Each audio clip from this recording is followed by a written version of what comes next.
हम जान चुके हैं कि अंग्रेज 1600 ईस्वी में ईस्ट इंडिया कंपनी के रूप में भारत में आए थे। वो एक छोटी सी कंपनी थी। उनका सिर्फ उद्देश्य यही था कि वो यहाँ पर भारत में व्यापार करें।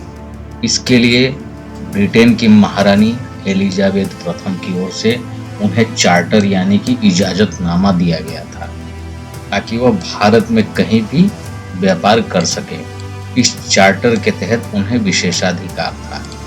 इतिहास में आप लोग इसको डिटेल में आप लोग पढ़ेंगे कि अंग्रेज कैसे आए, अंग्रेज के आने से पहले पुर्तगाल, फ्रांस कैसे भारत पहुंचे, भारत की खोज कैसे हुई, ये सब इतिहास की बात है।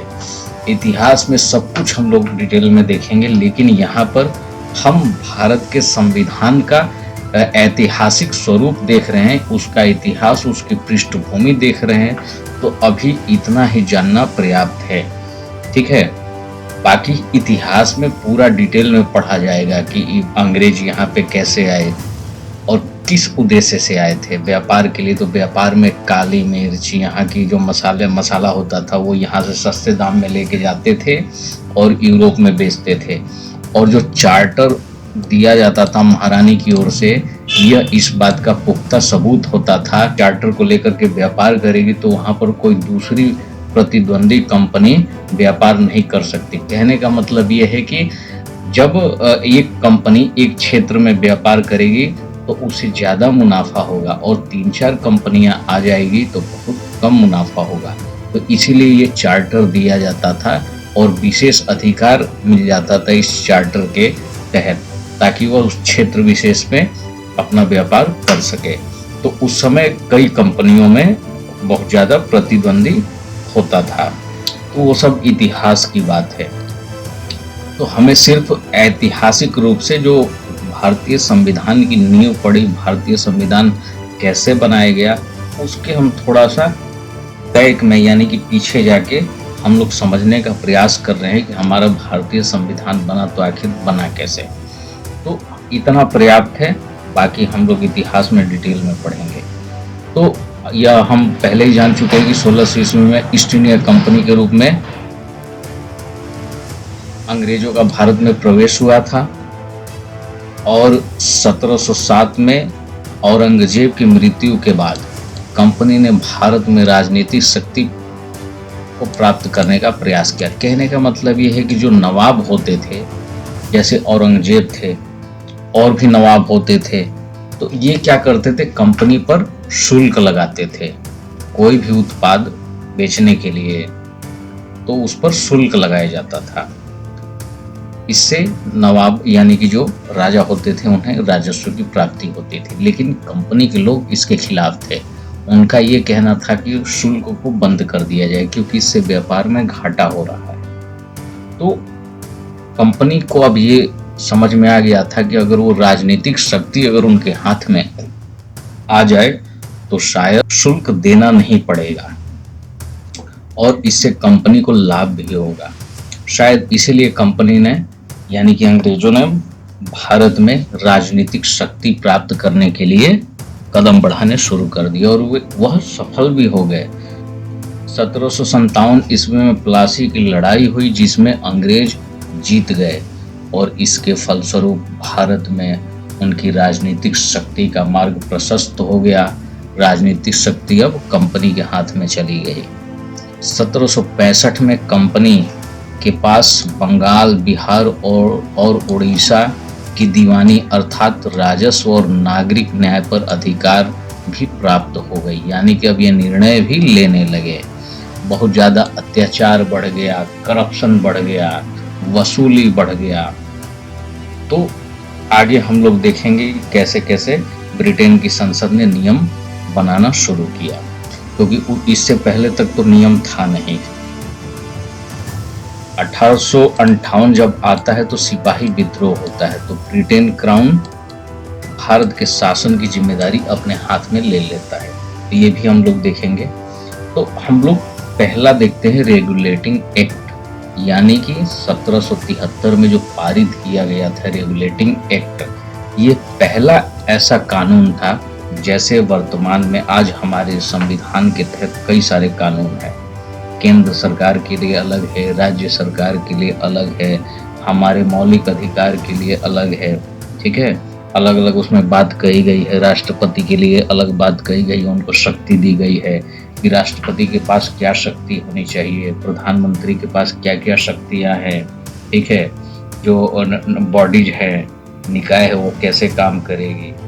ठीक वैसे ही पहली बार 1773 में ब्रिटिश संसद ने ईस्ट इंडिया कंपनी की गतिविधियों को नियंत्रित करने के लिए पारित किया था। देखिए, कोई भी पूछे या कहीं भी प्रश्न बन सकता है कि रेगुलेटिंग एक्ट 1773 क्यों पारित किया गया था, तो यह ईस्ट इंडिया कंपनी की गतिविधियों को नियंत्रित करने के लिए पारित किया गया था। मैंने बताया ना, शुल्क जो था, और शुल्क पहले नवाब वसूलते थे।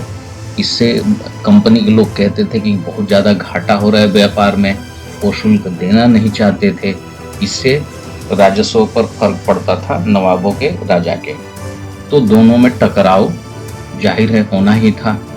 ऐसे में कंपनी ने क्या किया, राजनीतिक शक्ति भी अपने अंडर ले लिया। प्लासी के युद्ध के बाद जब नवाब हार गए, राजा हार गए, तो अंग्रेज के हाथ में राजनीतिक शक्ति चली गई। अब वही निर्णय लेने लगे।